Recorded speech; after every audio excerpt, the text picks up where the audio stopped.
Bonjour à tous et bienvenue sur Retro Strange numéro 9.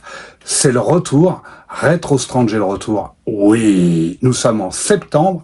J'espère, mes petits loups, que vous avez passé des très bonnes vacances. En tout cas, que vous vous êtes reposés, que vous avez pu partir. C'est peut-être pas le cas de tout le monde, hein.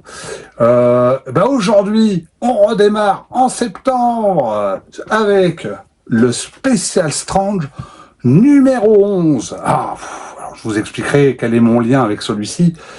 Mais voilà, ça pour moi, c'est un bijou. Pour plein de raisons, mais on va en parler. Pour le reste, il y aura le courrier de Norman. Norman, donc, je n'ai pas épluché le courrier par avance, donc je ne pourrai pas vous dire à quoi s'attendre, vraiment pas du tout. On va parler du courrier dans ce Special Strange numéro 11, mais aussi dans le Special Strange numéro 12, qui est la suite de celui-ci, évidemment, bien sûr. Pour le reste, après je vous présenterai quelques achats que j'ai faits, quelques lectures aussi, et puis voilà, ça sera un Retro Strange complet, parfait, rien à dire, quoi. Et puis si, je vous parlerai peut-être éventuellement des projets à venir, et de ce qui se prépare. Voilà, ça fait un petit programme plutôt sympa, et puis je vous souhaite à tous une très bonne rentrée. Et oui, si. On est parti. Donc, là on attaque ce Special Strange numéro 11, qui est sorti en mars 1978. À l'époque, les Special Strange étaient trimestriels, pour ceux qui s'en souviennent. Il valait 4 francs, soit 61 centimes d'euros. Quelle belle époque. La couverture, cette magnifique couverture que vous pouvez voir avec la vision Spider-Man et un personnage un peu mystérieux, un vilain sous-exploité, j'ai envie de dire, qui aurait pu avoir un impact, mais ça, on va y revenir dans l'univers Marvel, le Dark Raider. Eh oui, qui est-il ? Vous allez en savoir un peu plus. Mais avant de commencer, on va commencer par mon rapport avec Special Strange d'abord. Ce Special Strange numéro 11, qui doit être, si je ne dis pas de bêtises, le 2e ou 3e Special Strange que j'ai eu en main. Puisque j'avais eu, alors, le 7 et le 8, c'est les 2 premiers Special Strange que j'ai eu. À l'époque, ça m'avait pas marqué, c'était même une vraie déception, Special Strange, parce que vous allez le voir quand on va parler des X-Men, je trouve que c'était très compliqué de rentrer dans cette série, au vu de l'année, 78, imaginez bien, j'étais très jeune. Ce qui m'a vraiment mis, là pour le coup de cœur, c'est Marvel Team Up. Et ça, on va y venir, c'est les 3 épisodes qui sont inscrits dans ce Special Strange. En sachant que dans Special Strange, il y avait aussi Marvel 2-in-1. Mais là, il n'y aura pas de Marvel 2-in-1 dans ce numéro 11. Mais 3 épisodes fantastiques, vraiment fantastiques, de Spider-Man et de Marvel Team Up. Des épisodes que je considère comme probablement les meilleurs qu'on ait eu sur cette série. Mais enfin bon. Mais avant de parler de ça, on va parler du Uncanny X-Men numéro 100, avec un titre en anglais qui va faire rire le French Geek, dès que je vais le prononcer. Greater Love at No X-Men, qui a été traduit à l'époque dans Special Strange par un plus grand amour n'a pas de X-Men. Je sais pas. Non, ça serait la traduction, littérale. La traduction française dans Special Strange, c'est X-Men contre X-Men, ce qui était beaucoup plus simple. Au scénario, nous avons Chris Claremont. Au dessin, nous avons Dave Cockrum. En l'encreur, toujours Dave Cockrum. Voilà, tous les amateurs de Dave Cockrum vont adorer. C'est un épisode qui a été réédité maintes et maintes fois dans un album X-Men Saga 2 sorti en octobre 1990 chez Semic. Vous avez X-Men l'intégrale 1975-1976 que j'ai ici, donc je vais vous faire voir tout de suite, comme ça sera fait, où vous pouvez retrouver cet épisode, donc chez Panini Comics, qui est sorti donc en février, non, en 2002, juin 2002.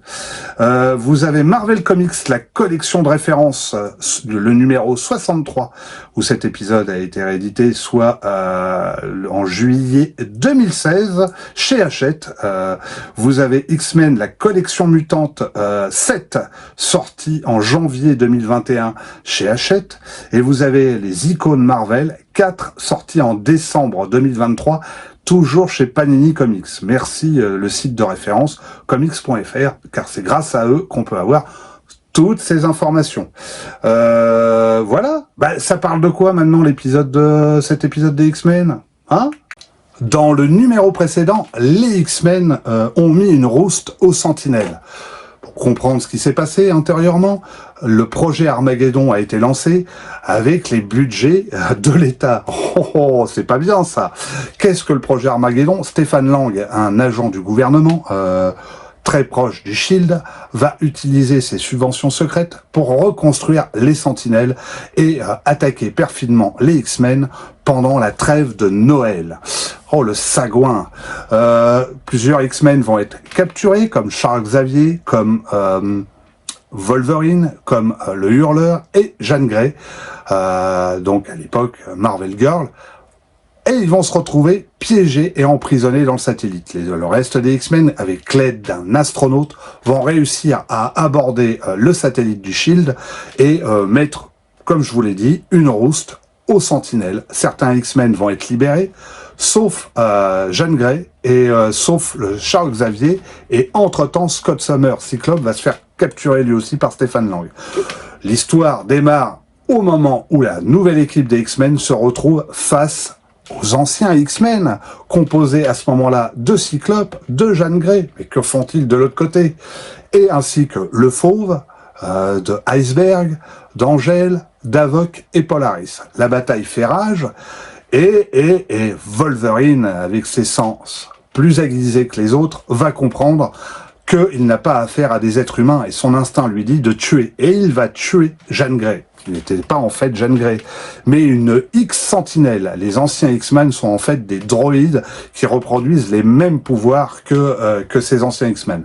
Les X-Men vont donc mettre une rouste et pas prendre de gants à ces X-Sentinelles, libérer Scott Summers, Jean Grey et Charles Xavier. Malheureusement, avec la navette spatiale, au moment où ils ont percuté la station spatiale du Shield, la coque protectrice des radiations a été brisée. Ils vont reprendre la navette spatiale malgré tout au moment où une tempête cosmique va s'abattre sur le satellite du Shield. Les X-Men repartent. L'astronaute est prêt, leur ami astronaute est prêt à se sacrifier pour les sauver, puisque c'est le seul à pouvoir piloter la navette spatiale. Mais Jean Grey, avec ses pouvoirs de télépathe, va récupérer les informations pour piloter la navette à travers l'esprit de cet astronaute et va assommer son amoureux pour se sacrifier à piloter la navette et elle va être, vous pouvez le deviner, bombardé par les rayons cosmiques. La suite, vous l'avez dans Special Strange numéro 12, et ce qui va en sortir est quelque chose qui va marquer à jamais l'histoire des X-Men. Voilà, je vous en dis pas plus sur cet épisode numéro 100. Sachez que moi, quand je l'ai découvert avec mes jeunes yeux, je comprenais rien. Il y avait trop de X-Men en train de se taper dessus et ça m'énervait. Et donc, du coup, je suis passé complètement à côté. Il faudra attendre, comme je l'ai expliqué dans un précédent Retro Strange. Je crois que c'est le Retro Strange numéro, je ne sais plus d'ailleurs. Mais en tout cas, sur le Special Strange numéro 20, c'est à partir de là où les X-Men vont m'intéresser. Mais pas avant. Voilà, quoi. C'est pas ma tasse de thé. Voilà pour cet épisode. J'espère que vous en avez gardé un bon souvenir. Moi, après coup, j'en garde un super souvenir parce que les dessins de Dave Cockrum sont fabuleux, sont fantastiques. Et on garde en tête une bataille épique incroyable entre ces nouveaux et anciens X-Men. Et puis, on va passer aux Marvel Team Up qui suivent. Nous arriverons donc à 3 Marvel Team Up. Pas 2, mais 3. À l'époque, dans Special Strange, il n'y avait qu'une seule histoire des X-Men.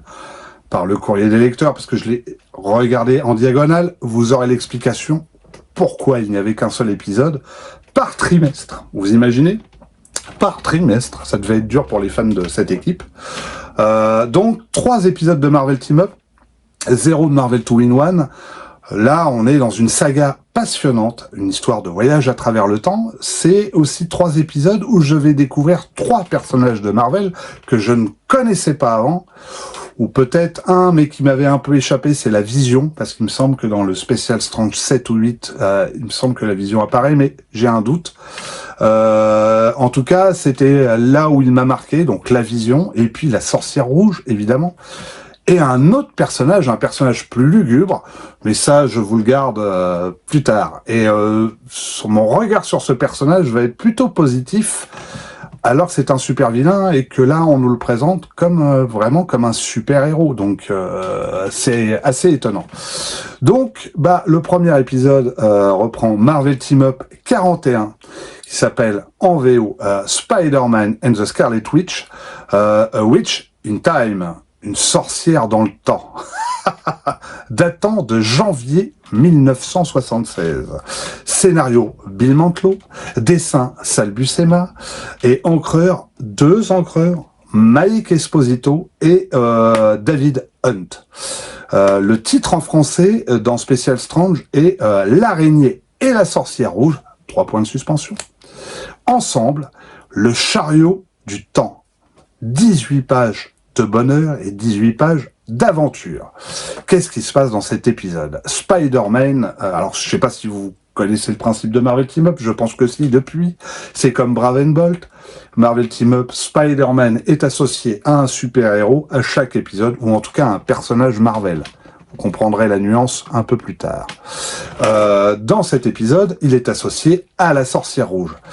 Il se passe que la sorcière rouge va se faire enlever par un certain Cotton Mather, alors je sais pas si, ou Mather, je sais pas si la prononciation est bonne, habillé comme au XVIIIe siècle, avec une croix, un crucifix et des pouvoirs étranges. Le personnage est très fanatique et enlève la sorcière rouge. Elle, ne pouvant lui résister, réussit à envoyer une sphère X à travers le ciel pour rejoindre New York. Alors il faut savoir que tout se passe dans le château du Docteur Fatalis, mais celui qui est situé aux États-Unis.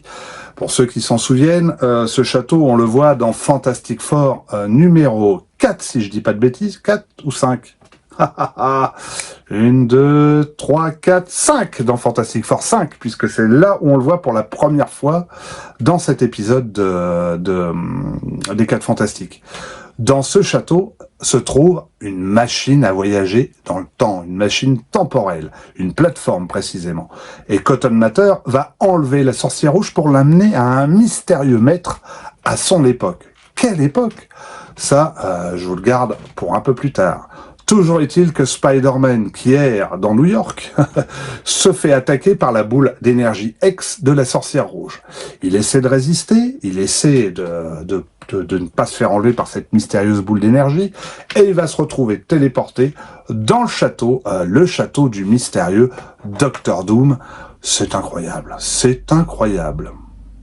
Spider-Man va découvrir que la sorcière rouge a été enlevée en 1692. Donc, ce voyage temporel va entraîner le tisseur au moment de la chasse des sorciers, la fameuse chasse et les fameux procès pour sorcellerie qui ont été exercés avec un certain excès, je dois dire, envers la population de Salem Village. Voilà. Donc, on rentre dans le contexte d'une période historique assez trouble de l'histoire américaine, qui va donner quand même un ton assez particulier à travers l'histoire américaine, notamment sur le puritanisme. Mais ça, on va y venir après, puisque je vais en parler un petit peu. Mais oui, sinon c'est pas intéressant. Toujours est-il que Spider-Man utilise la machine temporelle, et hop, il se retrouve à Salem Village, et qu'est-ce qu'il découvre ? Il découvre que la sorcière rouge est attachée à un poteau, que la foule est hilar et veut tuer la sorcière rouge parce que c'est une sorcière, une vilaine sorcière, et apparaît à ce moment-là un autre Avenger, la Vision qui a suivi discrètement Spider-Man et qui a découvert que sa femme s'était fait enlever. Il va donc lui aussi faire ce voyage temporel pour sauver son épouse, évidemment, et il va être d'un grand soutien pour notre tisseur adoré. Et oui, oui. L'épisode se termine là-dessus, et donc nous arrivons au Marvel Team Up numéro 42. Spider-Man and the Vision. Vision of Hate. J'adore. Vision de haine, datant de janvier Non, février 76, j'allais dire une bêtise. Scénario Bill Mantlo, dessin Sal Buscema. Laissez-moi deviner, les encreurs c'est les mêmes? Mais oui, c'est les mêmes, c'est toujours Mike Esposito et c'est toujours David Hunt.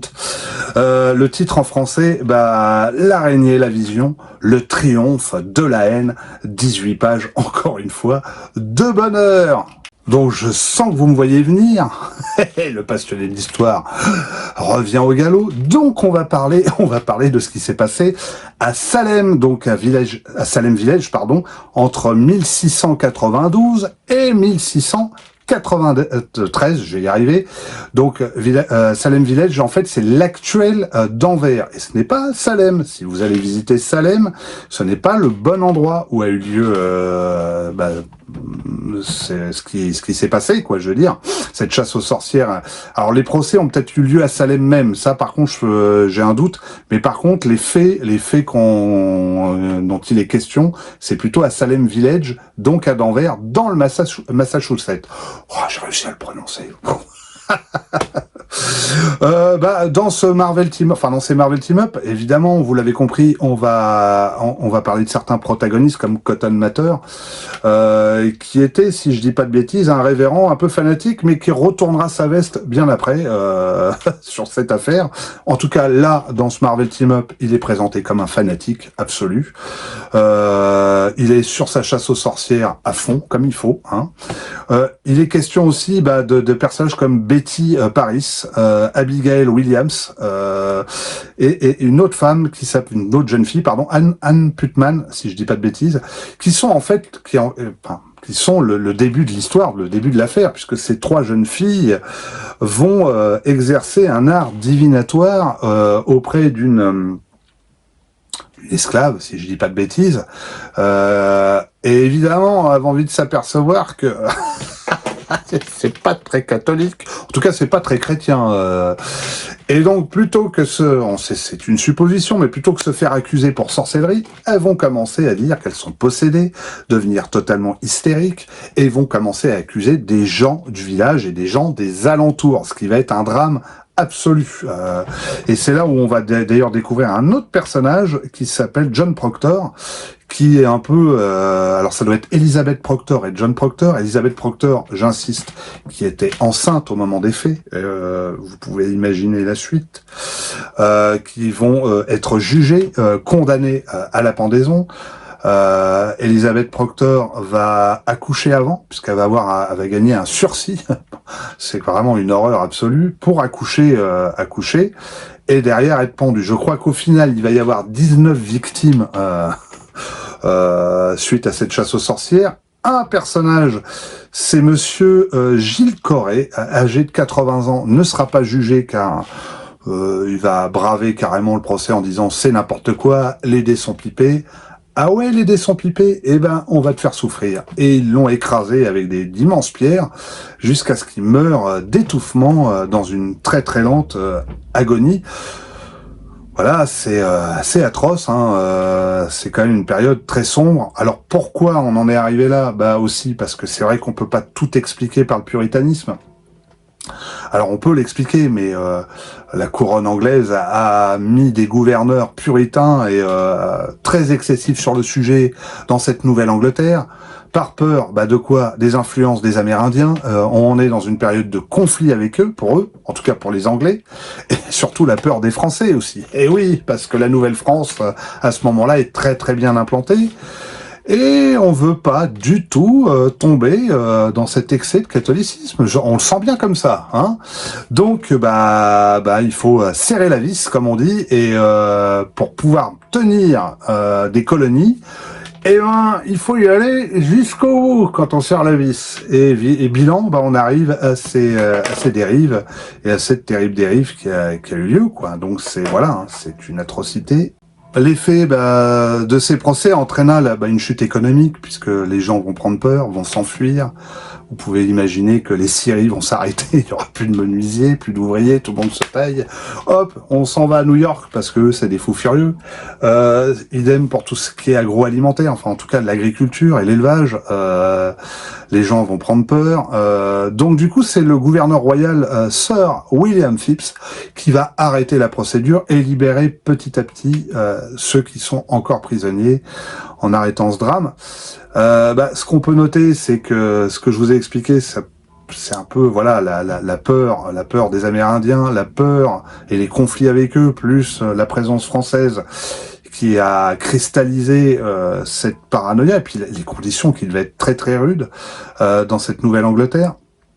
Et un autre coupable est montré du doigt, c'est l'ergot de seigle, qui est une sorte de LSD. Alors on expliquerait les hallucinations collectives par un abus d'ergot de seigle.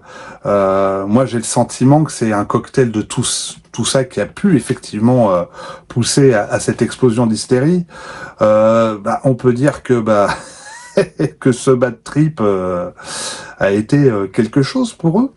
En tout cas, l'affaire de la sorcellerie de Salem aura été le roc où la théocratie se sera brisée dans l'histoire américaine. Voilà ce qu'il faut dire. Maintenant que vous connaissez le contexte historique, vous allez comprendre que dans ce Marvel Team Up, on va avancer aussi à travers l'histoire et à travers un peu ce que je vous ai raconté. Donc la Vision, la Sorcière Rouge et Spider-Man se retrouvent sur l'estrade avec cette foule en délire qui les déteste absolument, puisque là, évidemment, la Vision passe pour un démon, Spider-Man aussi, la Sorcière Rouge pour une sorcière. Voilà, on a affaire aux suppôts du diable, aux 3 suppôts du diable. La foule va commencer à se déchaîner contre eux. Évidemment, les pouvoirs des 3 super-héros fait que, d'un revers de leur pouvoir, ils vont repousser un peu cette foule. Sauf que Cotton Mather va les neutraliser un par un. Alors, je crois que la Sorcière Rouge se prend une balle au niveau de la tempe par un des gardes, mais les 2 autres vont être neutralisés par Cotton Mather. Et nos 3 héros se retrouvent prisonniers dans la prison de Boston où ils vont rencontrer John Proctor qui va raconter les événements que je vous ai racontés en amont. Donc je vais pas vous le faire une deuxième fois. Spider-Man va se libérer. Il va libérer nos 2 amis, la Vision et la Sorcière Rouge. Et croyez-moi, c'est pas une prison avec des barreaux qui va les retenir. Les 3 héros s'enfuient de la prison en proposant à John Proctor et aux prisonniers de s'enfuir avec eux. Eux resteront par pure foi, en espérant que le procès sera en leur faveur, alors que Spider-Man, donc Peter Parker, sait très très bien que le destin va être tragique pour ces gens-là, et il espère régler le mystérieux maître, de rencontrer et de régler le problème du mystérieux maître de Cotton Mather, de comprendre qui sont ces mystérieux personnages qui les ont amenés à cette époque-là, et ensuite sauver les habitants de Village Salem qui sont faits prisonniers à Boston. Les 3 héros s'enfuient, poursuivent Cotton Mather et rencontrent le mystérieux personnage, le Dark Raider. Ce personnage-là. Qui est-il? D'où vient-il? Et non, ce n'est pas Goldorak. Cette fois-ci, Cotton Mather le salue comme son maître et espère que l'ange maléfique va venir, qui va pouvoir enfin servir l'ange qui est censé l'aider. Cotton Mather, à ce moment-là, ce fameux ange, on ne sait pas qui c'est, mais on le découvre à la toute fin, et il fait une entrée très spectaculaire. Toujours est-il que Spider-Man, la Vision et la Sorcière Rouge vont neutraliser l'un des rapaces que enverra le Dark Raider, qui restera encapuchonné sans qu'on puisse voir son visage à ce moment-là. Et au moment où Spider-Man va dire qui ils sont réellement à ce Dark Raider, une voix ténébreuse, une voix caverneuse va se faire entendre derrière eux et qui l'avertit et qui lui dit « Surtout ne dis pas d'où l'on vient, tu ne dois pas dire qui nous sommes ». Et à ce moment-là, l'image se termine sur le Docteur Fatalis en personne qui apparaît furibard et prêt à en découdre. On sent tout de suite que ça va chauffer. C'est donc l'épisode où je découvre pour la première fois le Docteur Fatalis et il va être présenté comme un allié de Spider-Man, de la Vision et de la Sorcière Rouge. Donc pour moi, pas du tout un super vilain, même si je comprends bien que à ce moment-là, quand les héros vont rencontrer Fatalis, que c'est pas l'entente cordiale du tout. Mais là, il va y avoir une alliance de circonstances face à une menace bien plus terrible que Fatalis. Et oui. On arrive donc au Marvel Team Up 43. Spider-Man and Doctor Doom. Waouh. Le passé en folie, ça c'est le titre en français, mais non, c'est le titre dans Special Strange. Non, là c'est A Past, pardon, je vais y arriver, Gone Mad, un passé devenu fou, datant de mars 1978. L'équipe artistique, toujours la même. Bill Mantlo, scénariste. Sal Buscema, dessinateur. Mike Esposito, encreur. Et David Hunt, encreur aussi. Le titre en français, je vous l'ai dit, c'est l'araignée et le docteur Fatalis ensemble dans le passé en folie. Waouh, tout un programme. Donc, page 17, il y a 17 pages dans cet épisode. Qu'est-ce qui se passe? Là, nos quatre protagonistes du XXe siècle vont se retrouver face à Cotton Mather et à ce Dark Raider. Quel est le plan et la stratégie de ce mystérieux Dark Raider?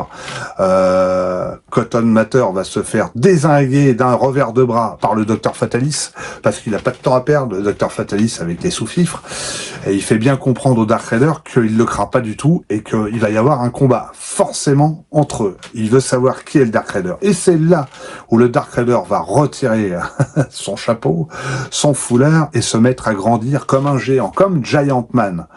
Il devient de plus en plus grand et on découvre sa crête de punk, ses dents acérées et son regard démoniaque. Qui est-il? C'est un sorcier de l'ère hyperboréenne. C'est un sorcier de l'époque de Conan le barbare. Et il a survécu jusqu'ici.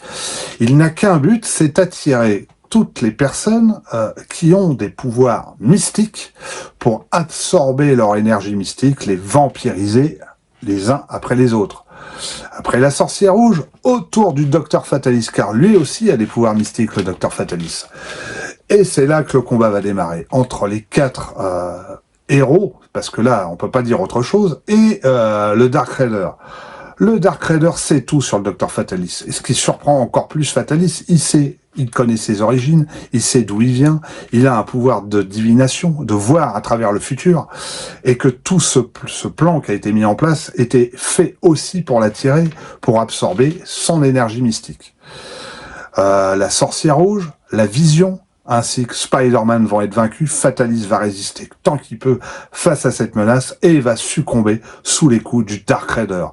Voilà comment se termine cet épisode, voilà comment se terminent ces 3 épisodes de Marvel Team Up, qui nous laissent bouche bée en se disant « Waouh, qu'est-ce qui va se passer ensuite ?» La réponse, vous l'aurez dans le Special Strange numéro 12, où un autre héros ou une héroïne, un membre des Avengers, va venir au secours de ces 4 personnages, à savoir Dragon Lune. Mais ça, c'est une autre histoire. Voilà comment ça se clôture. Si vous voulez connaître ces 3 récits, ils ont été réédités au moins une fois. Oh oui, dans un intégral dédié à Spider-Man, à savoir l'intégrale 1975-1976, qui est de bonne facture et qui précède l'intégrale où Chris Claremont et John Byrne vont arriver. Donc je vous conseille ces 2 intégrales-là. Et je suis certain que cette histoire de voyage dans le temps va vous plaire. Pour le reste, qu'est-ce que je peux dire? On a toujours des pages au niveau du Special Strange qui sont dingues, sur les pages culturelles, puisqu'on a tout un article sur Salem de Salem 1962. Je sais pas pourquoi ils ont dit ça. Je pense qu'ils se sont trompés. Ils ont voulu dire une autre époque, je ne sais pas. Je pense qu'il y a une erreur, il y a une inversion en fait dans les chiffres. Vous verrez, ils ont mis Salem 1962 et en fait c'est Salem 1692. La grande chasse aux sorcières. Donc vous avez un petit article qui est plutôt pas mal et qui raconte un peu tout ça. En même temps, on a les mots croisés de Cyclope. C'est toujours sympa à faire, hein. Alors qu'est-ce qu'il y a dans ces mots croisés? Nul ne les a chantés mieux que Bourvil. Ah bah, à vous de deviner, hein. Qu'est-ce que je vous dise, moi. Fait partie des Fantastiques, là aussi, à vous devinez. Enfin, un des 3 juges des enfers, bah, Minos, au hasard. On a aussi, regardez bien, un petit passage sur Pim Pam Poum. Et oui, pour tous les jeunes de 5 à 75 ans, vas-y, je copie pas Tintin, moi. Les rois des farceurs, super-héros du rire dans Pim Pam Poum, le magazine en couleur qui fait voir la vie en rose avec les aventures désopilantes de l'oiseau Kiwi et de Tracassin. Qui s'en souvient de ces personnages? Je vous le demande.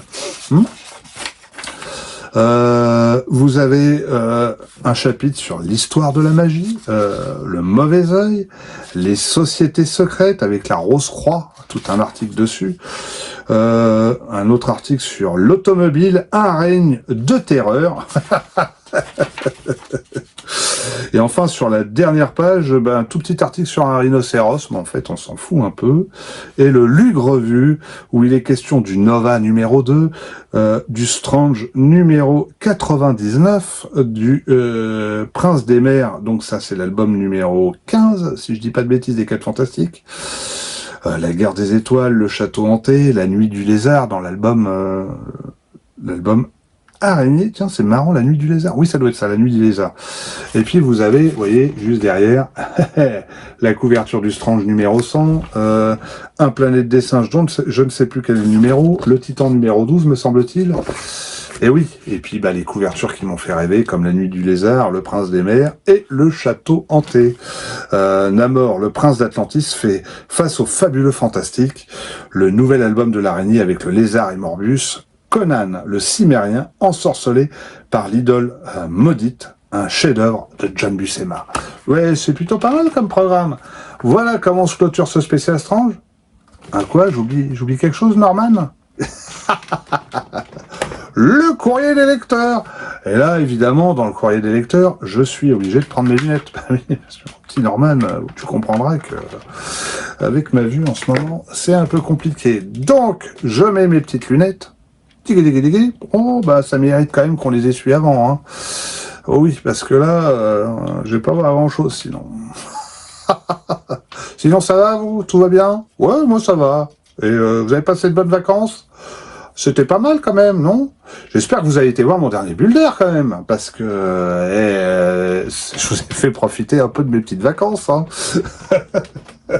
Les vacances gastronomiques, certains... ils verront ça. Alors, qu'est-ce qu'on a dans le courrier des lecteurs? Allons-y, on va lire un peu tout ça.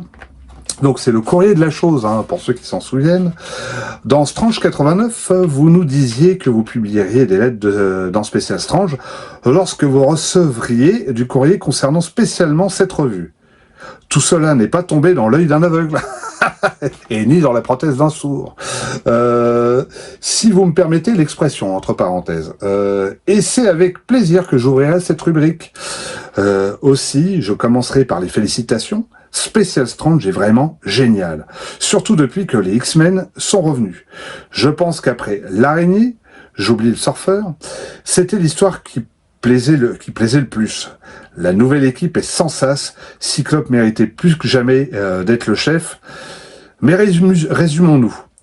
Le regretté épervier était indien, Cyclope américain, Diablo allemand, Colossus russe. Enfin bref, l'équipe est internationale.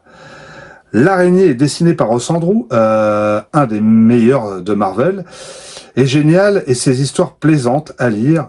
Au passage, Ross Andru dessinant la torche, est vraiment formidable. Par contre, la chose qui avait bien débuté sombre peu à peu dans le mélo. Dommage. Bon, c'était un courrier de Gilles P., originaire de Nice. Nous attaquons maintenant Laurent C. de Chatou. Quel retour! Dès leur première apparition, les X-Men m'ont enchanté. Cependant, un petit reproche. 12 sortes, Serval, Épervier, Tornade, Colossus. Hormis cela, quel épisode? Et ça, je vais venir, je fais une petite halte, parce qu'il faut rappeler que le Giant Size n'avait pas été publié. Donc, ce qui fait que les lecteurs de l'époque ont découvert les X-Men sans qu'on leur explique comment ils sont arrivés, cette nouvelle équipe. C'est dans un spécial Strange un peu plus tard, je crois que c'est peut-être le 23, ou ouais, ça doit être le 23, je crois, ou le 22, je sais plus, où les origines sont enfin expliquées, où on a le fameux Giant Size. Voilà. Donc, hormis cela, quel épisode! Et par sa tristesse et par le début d'une aventure qui nous promet de bons moments. Cette série ne pourrait-elle pas se caser dans Strange, ou au moins dans Titan? Car vraiment, une fois par trimestre, ce n'est pas suffisant. Allez, vous voyez déjà, un épisode par trimestre. En plus, nous avons le plaisir de revoir Angel et Iceberg dans Titan. Longue vie aux X-Men et aux champions. Réponse des éditions Lug. Merci d'avoir ouvert avec nous le courrier de Special Strange. Ne pensez-vous pas que si nous mettions les X-Men et les champions dans Titan, cela ferait deux histoires un peu trop similaires dans le même journal? Eh oui, hein. Laurent C, hein, de Chatou. Aimeriez-vous d'autre part revoir de temps en temps dans Special Strange une grande aventure des Fantastiques? Faut rappeler que dans les tout premiers Special Strange, ils avaient mis des annuals ou des Giant Size des 4 Fantastiques avant l'arrivée des X-Men. Voilà, donc on va attaquer le courrier du Special Strange numéro 12. Il s'avère, j'ai pas vérifié, mais je serais pas étonné que ça soit les premiers Special Strange où il y a eu du courrier des lecteurs. D'ailleurs, dans Special Strange numéro 12, là d'un coup je tombe dessus, vous avez la suite de l'article sur les sorciers de Salem. Eh oui, parce que c'était en 2 parties. Et là, ils ne se sont pas trompés, ils ont mis 1692. Enfin bon, passons. Cette fois-ci, c'est Olivier R. de Viroflay. C'est marrant, j'ai l'impression qu'on y a déjà été à Viroflay dans le courrier des lecteurs. Enfin bon, passons. Special Strange est beaucoup plus science-fiction que Strange. La formule trimestrielle est celle qu'il faut pour s'être illustré. Les X-Men, enfin, bien que l'équipe soit modifiée, elle est toujours merveilleuse. Les dessins de Dave Cockrum sont bons. Les scénarios de Chris Claremont sont géniaux. Bravo, Spider-Man, les épisodes du Tisseur de Toile que vous publiez sont super. Ils sont mieux que ceux de Strange. Alors, il faut réexpliquer que Marvel Team Up s'intéressait pas trop à la vie privée de Peter Parker. On était vraiment sur des histoires de super-héros. Donc, quand on est très jeune, on est, j'imagine, plus attiré par ce genre de récit. En vieillissant, on préfère quand même la série d'origine quand même. Hein. Donc oui, ils sont mieux de Strange car plus récents, ça c'est l'argument qui sort, mais bon, même. Et mettent en scène un autre super-héros que Spidey. La chose, toujours notre bon vieux Benji, toujours aussi actif et toujours aussi marrant. C'est la série la plus drôle du trimestriel. Votre journal Planète des Singes est extra. Tiens, c'est l'un des rares cas où on parle de ce journal. Mais malheureusement, les dessins bâclés de Alfredo Alcala, pourtant quel bon dessinateur Alfredo Alcala, hein, je veux pas faire de commentaires, mais je trouve que il est un peu dur, ont gâché l'adaptation du Secret de la Planète des Singes. J'espère que Rico Rival réussira à nous faire partager de bons moments dans les évadés de la Planète des Singes. Les albums des Fantastic Four sont déments, le scénario de Lee est toujours aussi bien, les dessins de Kirby ont une puissance, des mouvements, des jeux d'ombre, jusque-là inégalés, et le tout ancré par Frank Giacoa, nous donne entre les mains un petit chef-d'œuvre. Ah, il est gentil lui, hein. Ensuite, on attaque Paul Elie H. de Villemomble. Je voudrais donner mon appréciation de Special Strange. L'arrivée des X-Men a tout changé. Cette nouvelle histoire apporte à Strange, ce qui lui manquait. Une aventure à suivre où l'on connaît la vie des personnages. Cela grâce à Chris Claremont, qui vaut à mon goût des scénaristes tels que Len Wein ou même Roy Thomas. Quant à Dave Cockrum, j'apprécie beaucoup son style, même s'il n'égale pas Neil Adams. Bravo donc aux nouveaux X-Men. Pour les scénarios de l'araignée, ils ont le défaut de n'avoir pour but que de l'associer avec tel ou tel héros, l'espace d'un épisode, et de négliger sa vie propre. C'est un peu ce que je vous ai expliqué en amont. Mais c'est compréhensible puisque cette série est parallèle à celle qui paraît dans Strange. Il y a enfin la chose dans cette excellente série Marvel 2-in-1, comme pour l'araignée, un deuxième super-héros à chaque épisode, mais les histoires ne sont pas monotones, car toutes différentes. Cela est peut-être dû au changement régulier des scénaristes et des dessinateurs. J'ai maintenant quelques questions à vous poser. Les X-Men sont-ils publiés mensuellement ou bimenstriellement, je vais y arriver, aux USA? Allez-vous acheter la série des Inlanders avec Namor, la Torche et Captain America? L'araignée de Special Strange est-il tiré de la série Marvel Team Up? Connaissez-vous celle des Marvel Tell? Alors, la réponse des éditions Lug. Les X-Men sont bimestriels. Il y a donc 6 numéros par an pour l'instant. La série Vander va paraître très prochainement dans Titan. Ça, vous l'avez vu dans un Rétro Strange précédent. L'araignée de Special Strange est bien tirée des Marvel Team Up. Marvel Tell présente uniquement des réimpressions. Et oui, puisque Marvel Tell, c'est surtout des réimpressions de vieilles histoires et pas des nouvelles. Enfin, nous finissons sur Laurent C. de Palaiso. Ah, il est de chez moi, dites donc celui-là. Alors là, Laurent, sauve l'honneur. Je vous écris pour vous dire que Special Strange est un trimestriel particulièrement génial et que l'idée de mettre les X-Men, l'araignée et la chose, ensemble est sublime. Je suis assez déçu par les X-Men. Ça commence mal, Laurent, on va pas s'entendre, car la composition de l'équipe n'est plus la même que celle qui paraissait dans Strange. Bon, ceci, je peux comprendre la déception sur le moment. Et je préférais l'ancienne équipe. Ça va pas durer, Laurent. Ça va pas durer.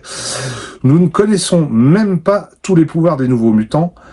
Pensez à composer un exposé sur ce sujet. L'araignée est très bien, mais la vie privée de Peter Parker est presque inexistante. C'est le reproche qui revient apparemment de manière récurrente. Réponse des éditions Lug. Dès que nous le pourrons, nous vous renseignerons sur les pouvoirs des nouveaux X-Men. Il devait pas en savoir grand-chose sur le moment. Il devait publier... Ah, quoi, c'est... Ah bon, publier X-Men? Mais personne n'a rien dit. Le côté Peter Parker a été un peu délaissé dans Special Strange afin de le différencier de Strange. En gros, c'est ça. Par contre, les histoires publiées dans Nova redonnent beaucoup d'importance à la vie privée de l'araignée. Et voilà, on termine sur le courrier de Norman. Et voilà, j'espère que ça t'a plu, Norman. Franchement, c'est pour toi que j'ai fait ça, je te le dis. Évidemment, je plaisante, c'est un plaisir. J'aime chambrer mon Norman, c'est mon chouchou. Vous l'avez compris. Donc, on passe à la suite. Avant d'attaquer mes lectures, ou mes achats, mes derniers achats, je voulais vous présenter quelque chose qui me tient à cœur, parce que je sais qu'il y a quelques fans de Star Wars, donc je me suis dit, ouais, ça serait pas mal que tu parles un peu de ce que tu possèdes, parce que je vous avais dit un jour, je vous ferai voir des livres que je possède sur le sujet, des livres en version originale, certains m'ont été offerts, par bonheur, vraiment, et d'autres que j'ai achetés, notamment un en français que je trouve très très bien et qui doit être trouvable. Je vais pas, voilà. Donc je vais vous faire voir tout ça. Alors concernant Star Wars, je vous présente cet ouvrage que vous pouvez voir ici, qui s'appelle La magie du mythe. C'est à la source des mondes fabuleux de George Lucas. C'est par Mary Anderson. Alors je sais pas du tout par qui ça a été édité. En gros, le pitch, c'est 20 ans après sa sortie, la Guerre des Étoiles continue de captiver l'imagination de millions de personnes à travers le monde, en incorporant de grandes influences culturelles et historiques du XXe siècle à certains éléments de mythologie et classique universelle. George Lucas a su créer une saga qui transcende le temps et nous transporte déjà dans le millénaire qui s'annonce. Je sais pas si c'est vraiment le cas, je ne sais pas, je peux pas répondre à ça, mais en tout cas, c'est une œuvre qui a marqué, ça c'est certain. Catalogue officiel d'une grande exposition consacrée à la Guerre des Étoiles par le Musée national de l'air et de l'espace de Washington. Cet album, conçu et rédigé par la conservatrice de l'exposition, fait la lumière sur les sources des mythes de la Grèce antique à Flash Gordon, et oui, puisqu'il y a des influences qui viennent de là, ont inspiré George Lucas cette légende des temps modernes qui retrace l'éternelle bataille du bien et du mal. Vous l'avez compris, c'est un ouvrage qui parle de toutes les influences culturelles, mythologiques, historiques, qui ont influencé la trilogie classique, parce que je vais pas m'étendre sur la prélogie, puisqu'il n'en est pas question dans cet ouvrage, il est question que de la trilogie classique. On va donc parler de Joseph Campbell, qui est le mentor de George Lucas, qui l'a corrigé sur son scénario et en lui disant fais pas ci, fais pas ça. Et en fait, vous comprendrez que ça raconte l'histoire d'un parcours initiatique de héros. Et les influences, elles sont légion. J'ai été agréablement surpris. Effectivement, il est question de Flash Gordon. Il est question aussi de Buck Rogers. Quelque chose qui vous vient peut-être pas à l'esprit, mais c'est peut-être même inconscient sur le moment, mais quand Han Solo se fait congeler, ça rappelle étrangement l'arrivée de Buck Rogers. Buck Rogers est congelé et se retrouve propulsé au 25e siècle. Qui plus est, le héros de Buck Rogers a une gouaille exactement comme Han Solo. Voilà, vous avez donc une des influences. Les westerns ont une importance énorme dans Star Wars. La Seconde Guerre mondiale, ça vous l'avez sûrement deviné, on ressent, c'est complètement palpable, mais pas que la Seconde Guerre mondiale, la guerre froide, l'étoile de la mort est là pour nous rappeler les dangers de l'arme atomique, par exemple. Les films de Kurosawa, ça paraît évident aussi, l'apport des samouraïs et les divers mythologies, qu'elles soient grecques, romaines ou évidemment plus celtiques, plus celtique ou scandinave. Il y a beaucoup de choses qui nous ramènent un peu à l'épopée du roi Arthur dans Star Wars. Le mythe des jumeaux, qui est quelque chose qui est transcendé aussi à plusieurs reprises dans différentes mythologies. On pense à Rémus et Romulus, par exemple, ou à Castor et Pollux. Voilà, vous avez tout est expliqué là-dedans. J'ai trouvé ça fascinant. Et je trouve amusant d'ailleurs qu'il y a, parce que beaucoup de gens faisaient la comparaison en disant ouais, c'est beaucoup inspiré de l'œuvre de Tolkien. À aucun moment, je dis bien à aucun moment dans cet ouvrage, l'œuvre de Tolkien n'est nommée. J'ai le souvenir d'avoir lu un jour un article où George Lucas, quand il a commencé à écrire le scénario de l'épisode 4, avait eu l'idée de dire et si mes héros c'était des petits personnages. Et à ce moment-là, il s'est arrêté, il a dit fais surtout pas ça parce que là on part dans le Seigneur des Anneaux et on va faire les Hobbits. Donc il a viré l'idée. Moi, je sais que l'influence qui est énorme pour l'épisode 4, je vous invite à découvrir ce film, c'est La Forteresse cachée de Kurosawa. Quand vous découvrirez le film, vous allez dire « Ah, mais c'est Star Wars, c'est le scénario de Star Wars, quoi ». Et oui, l'histoire commence avec deux paysans qui sont perdus dans le désert, qui rappellent étrangement C-3PO et R2-D2, qui doivent retrouver un général perdu dans une forteresse cachée. Et ce général rappelle étrangement Obi-Wan Kenobi, que ce même personnage doit aller sauver une princesse qui est entre les griffes d'un méchant, et on est en pleine période de guerre civile. Voilà, je vais pas rentrer dans les détails, mais si vous découvrez La Forteresse cachée, vous découvrirez que George Lucas a été s'inspirer de cette histoire-là. Sur les autres ouvrages que je possède sur Star Wars, j'ai aussi ceci. Alors ça existe, alors c'est en version originale, ce que je vais vous faire voir. Et ça existe pour au moins la prélogie et la trilogie classique. Alors moi j'ai celui-ci, celui de l'épisode 1, c'est magnifique. C'est alors je sais pas si c'est encore trouvable. Je crois avoir vu il y a pas longtemps que celui de l'épisode 2 est trouvable. Je me dis peut-être que je vais me le prendre. En revanche, je suis super déçu de ne pas retrouver celui de l'épisode 4 et celui de l'Empire contre-attaque et du Retour du Jedi, qui sont, à mon avis, épuisés. Vous avez tous les concepts art de la menace fantôme dedans, les projets qui auraient pu être faits, pas faits. C'est un ouvrage magnifique, mais vraiment magnifique. Je vous invite à le découvrir. Il y a des planches incroyables. Celui qui me dit que Star Wars manque de créativité visuelle, c'est un aveugle, c'est quelqu'un qui a eu les yeux brûlés. Qu'on me dise que la dernière trilogie manque de créativité visuelle, je suis tout à fait d'accord. Mais qu'on me dise que la prélogie, il n'y a rien dedans, je pense qu'on n'a pas vu le même film. On peut peut-être, et c'est normal, préférer la trilogie classique. On peut dire, moi ça me convient moins la prélogie, je l'entends parce que ça part sur c'est une autre proposition. Mais on peut pas dire que ça manque de créativité et que c'est nul.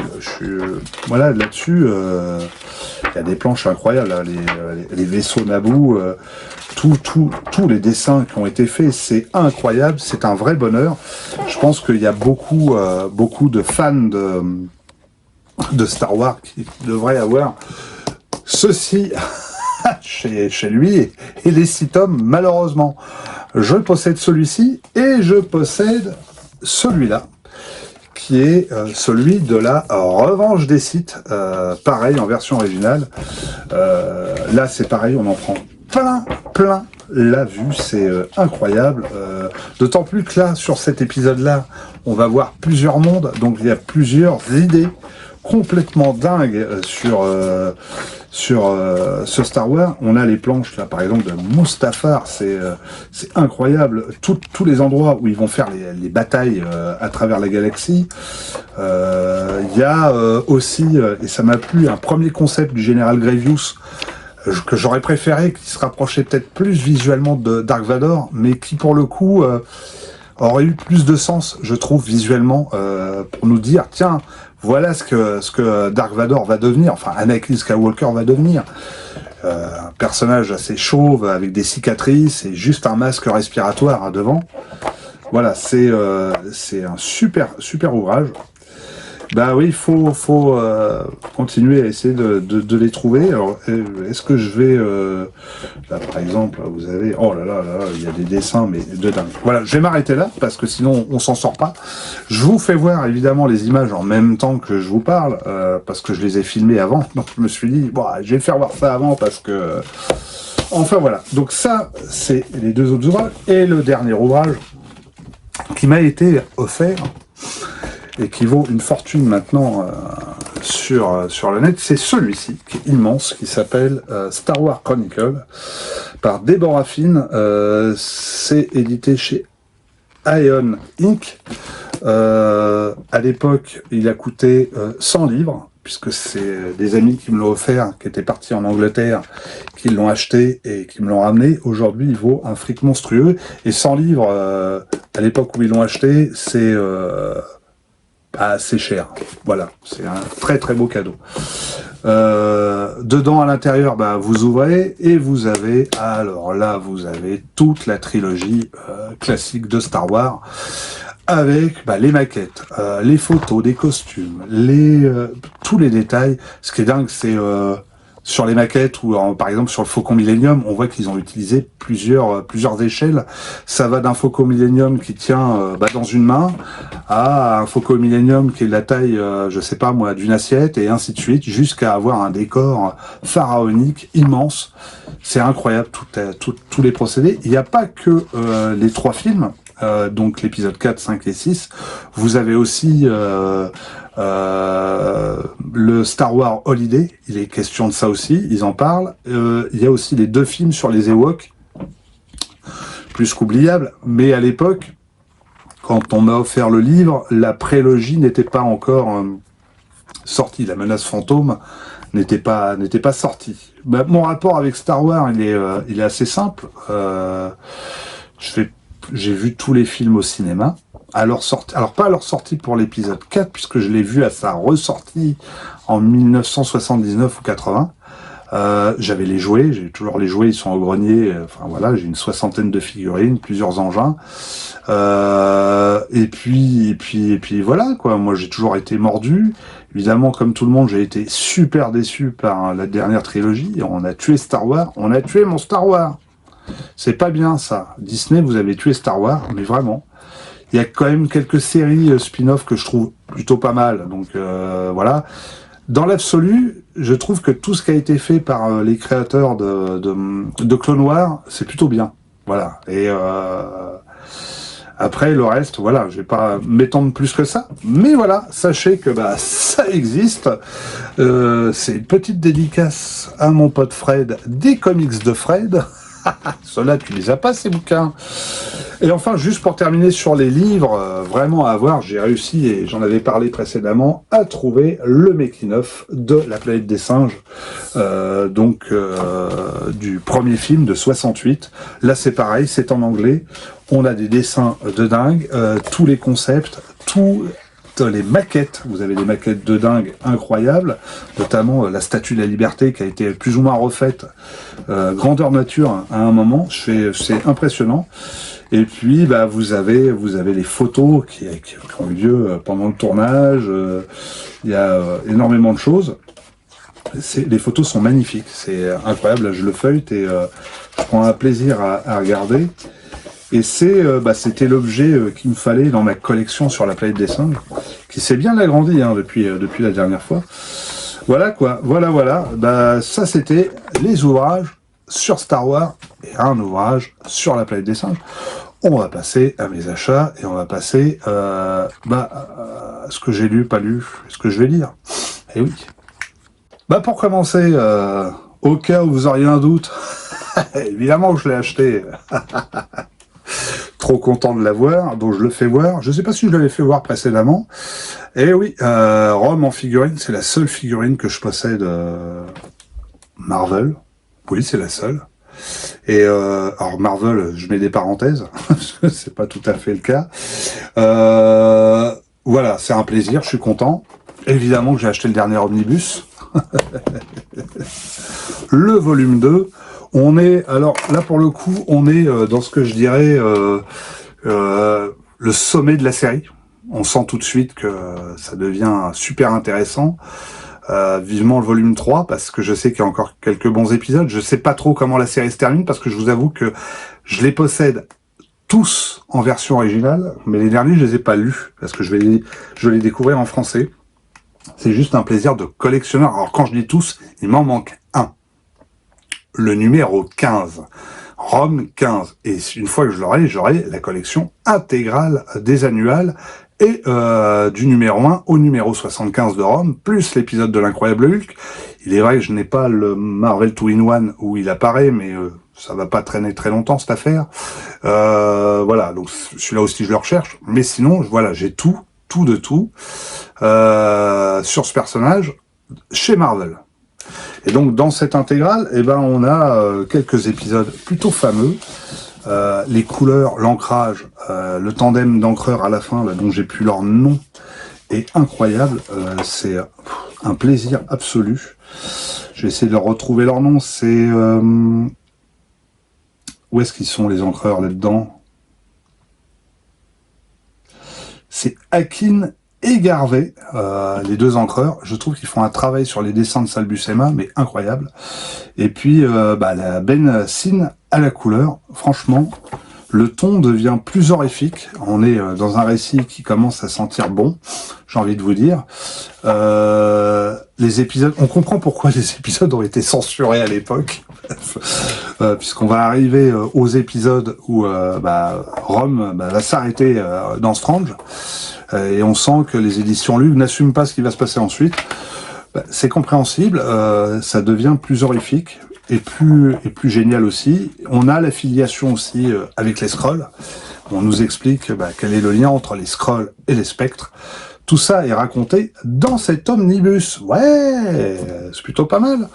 Je voulais revenir aussi sur une précédente vidéo, puisque j'ai vu que beaucoup de gens ont réagi là-dessus, et je voulais vous dire, c'était une blague.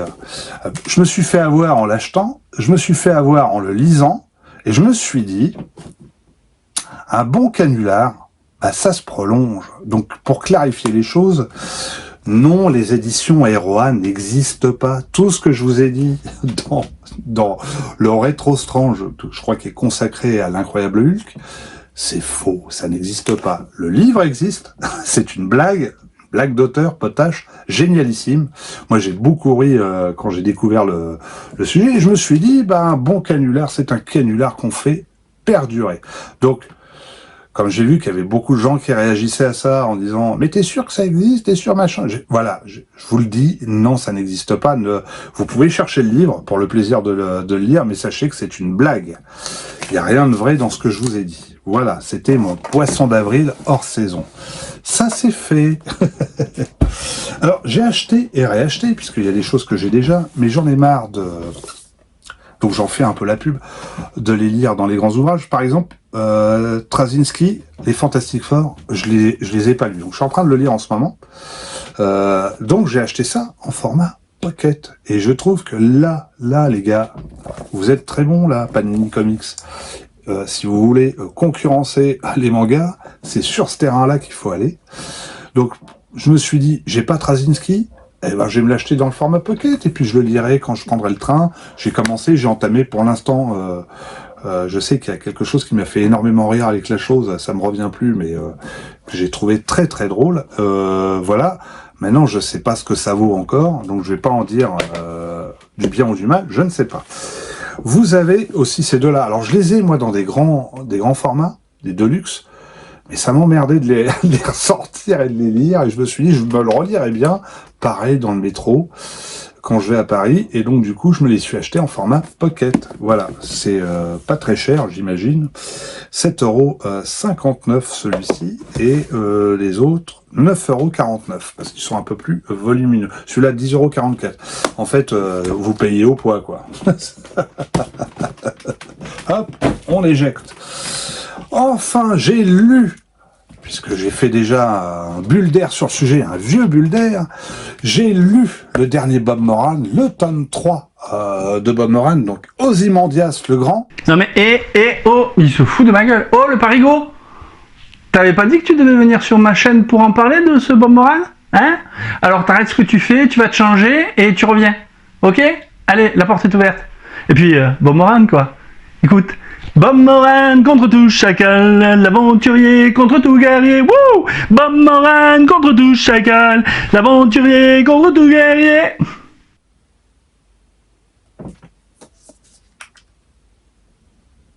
Bon, ok, Fred.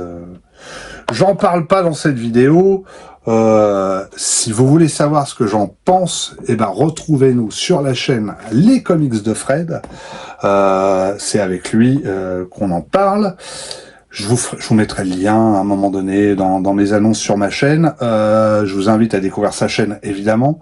Ça va être génial. On va bien rigoler puisqu'on a fait quelque chose en commun. C'est la deuxième fois, je crois qu'on travaille ensemble sur une de ces émissions. La première fois, c'était Black et Mortimer. Cette fois-ci, c'est Bob Moran. Il s'avère qu'il aime Bob Moran. Et il s'avère que moi aussi, je l'adore. Donc, du coup, c'est normal. On en parle si vous voulez savoir ce que ça vaut. Et ben voilà. Retrouvez-nous sur la chaîne des Comics de Fred. Une super chaîne, surtout pour parler du 9e art dans son ensemble et dans ses sorties. C'est toujours intéressant de savoir ce qu'il a à dire sur ce qui vient de sortir. Et souvent d'ailleurs, moi, des fois, je fais des achats à cause de lui, donc je le félicite pas. Hein. C'est d'ailleurs par lui que j'ai su qu'il y avait eu un reboot de Bob Moran. D'ailleurs, c'est par sa chaîne. Enfin, j'ai acheté à cause de Fred, mais je l'ai toujours pas lu. Ray Ringo, donc c'est un personnage que je n'ai pas encore lu, donc je ne connais pas, je connais même pas les vieux numéros de Ray Ringo, donc je sais pas ce que ça vaut. Ça fait partie de mes lectures en retard. Évidemment, je vais le lire. J'étais un peu orphelin en termes de western et je me suis dit, ça serait pas mal quand même que tu retrouves une bande dessinée sur le western. J'étais dans une boutique à Paris, tout ce qui concerne évidemment la BD franco-belge. Il y avait un rayon western mais monumental. Je me rendais pas compte à quel point il y avait autant de bandes dessinées franco-belges sur le sujet, donc j'ai été agréablement surpris. Donc je vais déjà lire ça, et puis si je trouve ça bien, je continuerai la série, c'est évident. Hop, j'ai acheté, pas lu, mais c'est normal, je suis en attente, parce que j'avais lu les 2 précédents tomes, mais je m'arrête de les lire, parce que excusez-moi, mais c'est toujours un peu embêtant d'attendre une année pour lire un volume suivant sur tout un arc. Donc je lis en ce moment Léo et Rodolphe, enfin je lirai à l'avenir Léo et Rodolphe Europa, le 3e opus, La Mission Perdue. J'ai lu les précédents, je ne vous dis rien. J'en parlerai une fois que le cycle sera complet. C'est un vrai bonheur, c'est un vrai plaisir. Moi j'adore Léo et Rodolphe, c'est vraiment ma came. De même que j'ai eu Scotland, le volume 4, donc il manque plus qu'un volume, et je vous ferai toute une vidéo sur le sujet, une fois qu'on aura le 5e tome, et parce que j'attends tout, moi, je suis comme ça. Je n'ai pas lu, mais il m'a été fortement conseillé de Garth Ennis et de Patrick Godard, Rogue Trooper. Donc là, on est chez les Indés, une édition chez Delirium. J'ai feuilleté les dessins, ça m'a plu tout de suite. Je devais le lire pendant les vacances. J'ai eu d'autres lectures en retard, donc j'ai pas eu le temps de mettre le nez dedans. Mais voilà, ça fait partie des livres que je dois lire. Je conseille en intégrale et ça va être étonnant pour certains, le Doctor Strange 1983 1985. Si j'osais, je dirais même le précédent, ça serait pas mal. Avec Roger Stern au scénario, et je trouve que Roger Stern s'en sort divinement bien, mais vraiment, là c'est waouh. Je découvre un pan de Doctor Strange que je ne connaissais pas. Des fois, Doctor Strange c'est assez compliqué parce que faut s'accrocher en tant que lecteur, et c'est pas toujours évident. Mais j'ai adoré là. J'ai lu tout le premier cycle sur Dracula. Si vous voulez savoir ce qui arrive aux vampires, ce qui arrive à plein de personnages de la série de Tomb of Dracula, eh ben il faut lire ce Doctor Strange là, vous allez avoir vraiment une saga passionnante avec Blade, avec le Doctor Strange, avec Hannibal King qui est un de mes personnages préférés. Vous allez savoir ce qu'il va devenir Hannibal King, et le Doctor Strange va mettre un coup fatal aux vampires et ça va être géant. Il y a Frank Drake aussi qui est donc l'héritier de Dracula. Et on a un peu aussi le parcours de ce qui se passe après Tomb of Dracula, donc le dernier Tomb of Dracula, jusqu'à ces épisodes-là, où on va nous expliquer un peu ce qui s'est passé aussi avec les X-Men, parce qu'effectivement Dracula réapparaît à ce moment-là, et on se dit, mais attends, je comprends pas, il l'avait tué dans Tomb of Dracula, il réapparaît là. La descendante de Van Helsing, qui meurt d'ailleurs dans un des épisodes des X-Men, ils y font référence. Un épisode aussi où j'ai découvert que le Dracula, a affronté Thor. C'est totalement inédit en France, mais ils en parlent. Et que Dracula et les défenseurs se sont rencontrés aussi. Ça, je peux en parler un peu plus, puisque ça sera l'autre intégrale que je vais vous faire voir. Bref, c'est dessiné par l'élégant Paul Smith. C'est vraiment bien dessiné. Quand je dis bien dessiné, c'est top de top. Et je vous le conseille, et je vous conseillerais même le précédent, puisque c'est l'arrivée du tandem déjà dans l'intégrale d'avant. Après, je sais qu'il affronte la sœur de Dormammu. Enfin bref, je vais pas tout vous raconter, mais c'est vraiment une belle période du Doctor Strange, malheureusement méconnue, je trouve. Donc c'est pour ça que j'en parle. J'ai acheté, je l'ai pas lu encore, mais je sais ce que ça vaut, puisque je l'avais lu certains épisodes à l'époque. The Defender en 1981. Pas grand chose à dire dessus pour le coup. Je crois que c'est Al Milgrom au dessin, si je dis pas de bêtises. Non, c'est Don Perlin, autant pour moi. De Mathéis, ça doit être au scénario.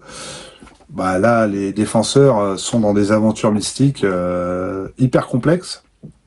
Ils vont aller aux enfers, quoi. Affronter le diable, affronter Mephisto, entre autres. Mais voilà, je vais pas tout vous dire.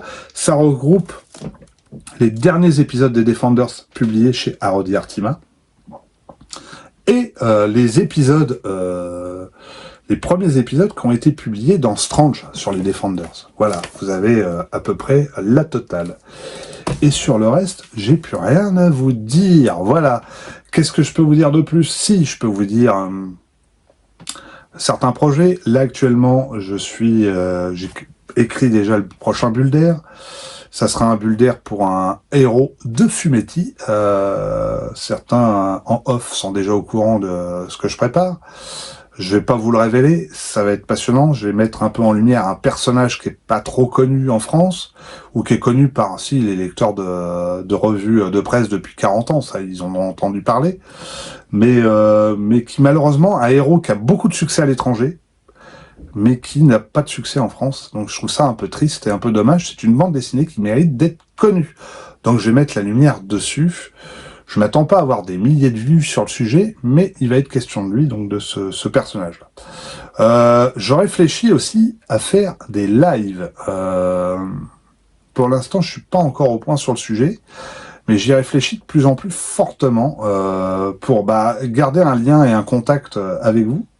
Et à ce sujet, d'ailleurs, je voulais vous remercier, puisque ma chaîne a dépassé les 1000 abonnés au début du mois de juillet.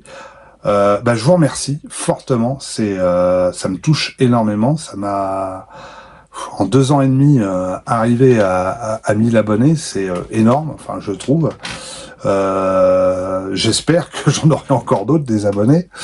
Voilà, écoutez, je vous remercie pour le soutien que vous me faites, ça me touche profondément. Et puis on va continuer les aventures. C'est du boulot de préparer tout ça, un Rétro Strange. Ceux qui ont des chaînes YouTube et qui font des choses comme moi le savent. Mais c'est aussi une passion, et voilà, faut que ça reste une passion. ma chaîne ne sera jamais monétisée. Voilà, si c'est ça la question, je suis là pour me faire plaisir et ça sera un hobby, c'est tout. Et puis pour le reste, vous savez ce qu'on dit. Moi, je vous embrasse, je vous fais des gros poutous, hein, et puis je vous dis, le parigot, vaut mieux l'avoir en journal. Allez, bisous à tous.